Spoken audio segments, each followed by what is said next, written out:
Joseph's brothers into Egypt with him. Joseph revealed himself to them. He said, I'm not mad at you. God has saved all of us through the evil deeds that you did, throwing me down the well and selling me into slavery. God has worked salvation for us. Now go, get your families, get everyone that is of your blood who you left in Canaan, bring them here, because there are still years of famine left, and here you won't be hungry. Here you'll be safe. So, we have two things that we need to talk about today. The first, well, they're major points, because you know that the Hebrew people, they didn't leave after the years of famine. They lived 400 years in Egypt, and over time, bad things happened. We'll get to that. But before then, we have to kind of wrap up the story. So, first, Joseph is there in Egypt. Now all of his family are there. His father, Jacob, is there. But Jacob is old, and Jacob is dying. So he has to leave, well, he has to give a blessing to all of his sons. And the blessings that he gives are actually very interesting. Because if you remember from last time, the first three sons of Jacob, his oldest three sons, had sinned against their father in some way. And Jacob knew that he was supposed to be the father of many nations, because that was the promise that was made to Abraham. He knew that Messiah was going to come. Even then, he knew that Christ was coming, and that it would not be through one of his three sons who had sinned.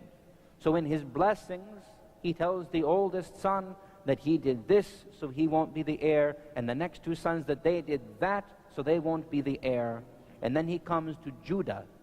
Now Judah had messed up too, but Judah repented, and Judah got better, and Judah took on himself this responsibility. So, listen to what Jacob says to Judah, because it's interesting. He says, Judah, you are the one your brothers shall praise. Your hand will be on the neck of your enemies. Your father's children will bow down before you. Judah is the whelp of a lion. From the prey, my son, you are gone up. He stooped down and he couched as a lion, and as an old lion, who shall rouse him up? So he's a lion. We get that, right?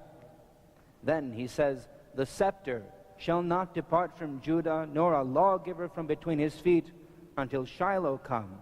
And unto him shall the gathering of the people be, binding his foal to the vine. Look behind you. And his ass's colt to the choice vine. He washed his garments in wine, and his clothes in the blood of grapes. What color does Christ wear? Yes. His eyes shall be red with wine, and his teeth white with milk. So Jacob is foretelling that there will be a descendant of Judah who will be the Messiah, and his name shall be Shiloh. Now, do you know what this means? Do you know how the Jews greet each other? Shalom. Shiloh and Shalom are the same. It means peace. How do the Arabs greet each other? Salam. Yes?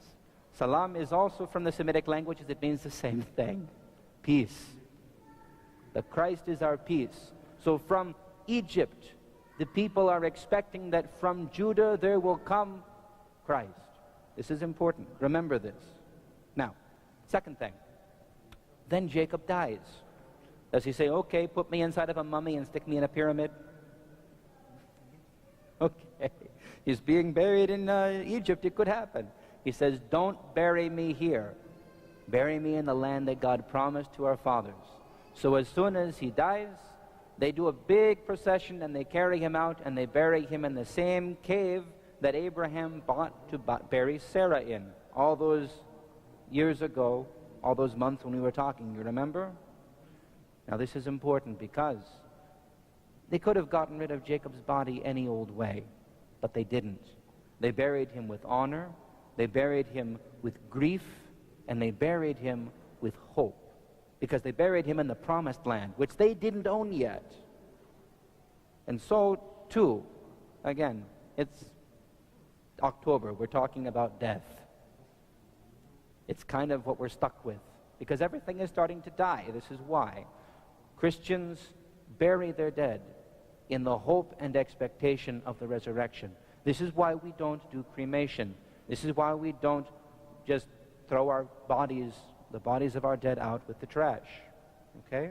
It's sometimes a silly thing to think about, but they're dead. Why do we, they're not there anymore, we think, right? It seems logical, but this is not how we think. The bodies of the dead will rise from the dead, and in hope of that resurrection, we bury them with honor, with dignity, and with the appropriate grief in our hearts, but with hope in the resurrection. So this is what we see from the Jewish people.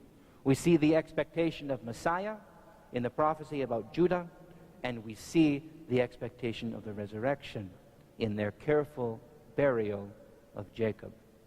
The last thing that happens in the book of Genesis, we're at the end, is Joseph dies, and he says, "Don't carry me out to bury me now.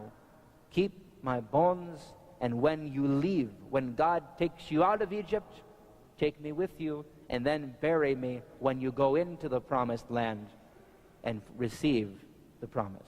So, not quite a cliffhanger, but spoiler alert, next time they're going to be slaves, and it'll be all kinds of interesting. Now let's stand up and take communion.